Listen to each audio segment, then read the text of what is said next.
It appears one of AEW's top signings is a little upset, and guys, please don't get it twisted. Don't get it confused. He's not mad at AEW, but I thought this was a very interesting story, and I think I have a pretty solution to all of this.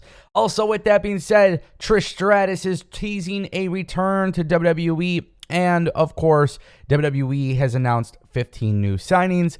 So if you guys want more videos like this, go ahead and subscribe. Let's talk about Trish Stratus just really quick. Obviously, I think a lot of people miss Trish Stratus. We see her a little bit here and there, but obviously coming back for a full-time feud would be really big. Now, we saw what happened between Becky Lynch and Lita, and that was amazing. Now, when speaking to Bill Apter from Sports Hita, Trish Stratus was talked about the potential of stepping back in the WWE ring, and she says, I mean, if someone's out of line, Becky Lynch, I might.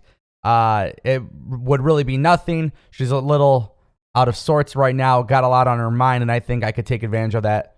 Don't tell her I said that, and maybe just slip in there and beat her. Now, here's the thing. There has been a little bit of talk about Trish Stratus coming back for WrestleMania 39.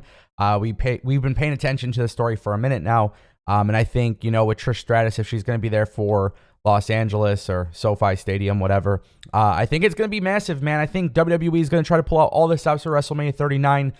They should, obviously, with Roman Reigns, The Rock, potentially John Cena being there, and a whole bunch of others. I think this would be a massive night for WWE, or a massive 2-night event.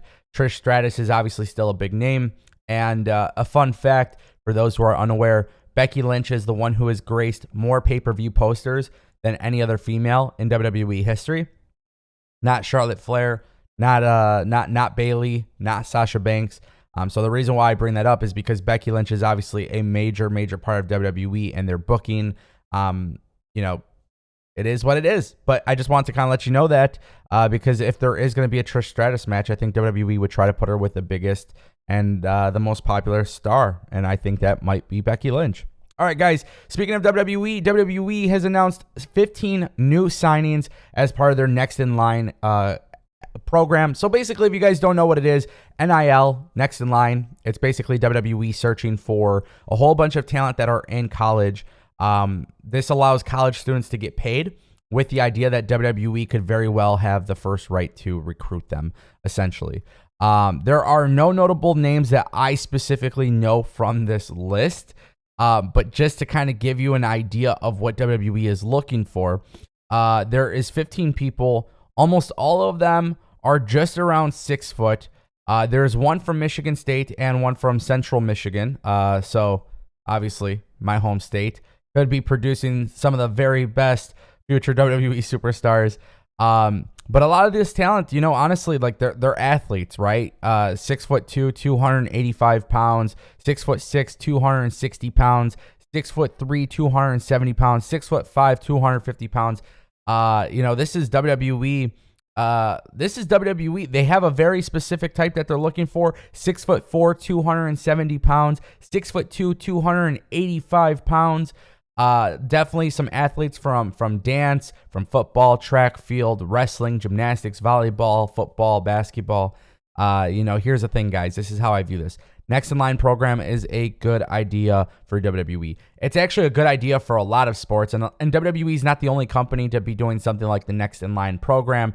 There's other companies who are doing this, but I think WWE is basically. They're not done with indie wrestling, by the way. Like, they are still signing some people from indie wrestling, but I think they look at age. I think they look at experience, their exposure, things like that. And I think we've kind of gotten to a point with WWE where the Next in Line program, it's a very low-cost program because, just a couple years ago, you couldn't even make money while in college, right? So these people will be able to go to school, get paid, and then they have a chance to become a WWE superstar. And then they have a chance to go to the Performance Center. And then they have a chance to go to NXT. Then they have a chance to go to the main roster. And then they have a chance to go to WrestleMania. My point that I'm making here is that WWE is basically creating its own system to take talent, and look, not everybody's going to agree with it, but at the end of the day, if WWE is creating a system that can produce another Roman Reigns or another Charlotte Flair or another Sami Zayn, another Kevin Owens, or another AJ Styles. Yes, some of those names had experience outside of WWE as well, but if they can get people to that type of level, WWE's program is a huge success, and that is something I hope actually works out for them. And with that being said, I would say any of these 15 people that have been signed, do not get excited about them showing up on TV just yet, because I don't think that would be likely. All right, guys, and our final story of today's video, Andrade is unhappy, but it has nothing to do with AEW. Okay, this is a really, really interesting situation. So for those who don't know, Andrade put out a tweet. It was a GIF of himself wearing his nice little mask, making his entrance on Dynamite. And basically he tweeted out, "I can't work with New Japan Pro Wrestling. Thanks, CMLL and AAA." Now, for those who are unaware, and this is where it gets a little tricky, right? Before Andrade went to WWE, Andrade was part of CMLL. After WWE, when he joined AEW, he also joined AAA. Now, Conan, who is the booker for AAA, basically says, we have nothing to do with New Japan or CMLL decisions. So again, this is kind of confusing. And then Lucha Blog on Twitter, which has been a great source of information for certain things, with regarding New Japan or, AAA CMLL. FTR are the current AAA Tag Team Champions and have wrestled more often, though not often, in AAA this year than Andrade. Sure appear to be on Forbidden Door. Andrade is much better in English than I am in Spanish, but occasionally his verbiage on Twitter gets a little confused and I'm uncertain on the meaning. My reading of that post is New Japan, NJPW, Japan is off limits, not the AEW pay-per-view. So is this a situation in which Andrade is not being booked for Forbidden Door due to CMLL, AAA, and New Japan? Or is this an issue with him just simply not being booked for no creative reason, whatever it may be? Here's what I will say, is I don't want people to think that AEW is the problem here, because I really don't think AEW is the problem here. But I think when it comes to these outside companies, and when I say outside companies, I'm talking about companies that have nothing to do with WWE. I think these outside companies that have nothing to do with WWE should all come together, because that's the real power of the Forbidden Door. In order for WWE, and this is just the truth, WWE has become so big that in order for these companies to even get remotely close to WWE, you have to do it as a one big cohesive effort. CMLL, AAA, NJPW, AEW, Impact, MLW, GCW, NWA, like any of these companies, ROH, like they should all come together to have Forbidden Door.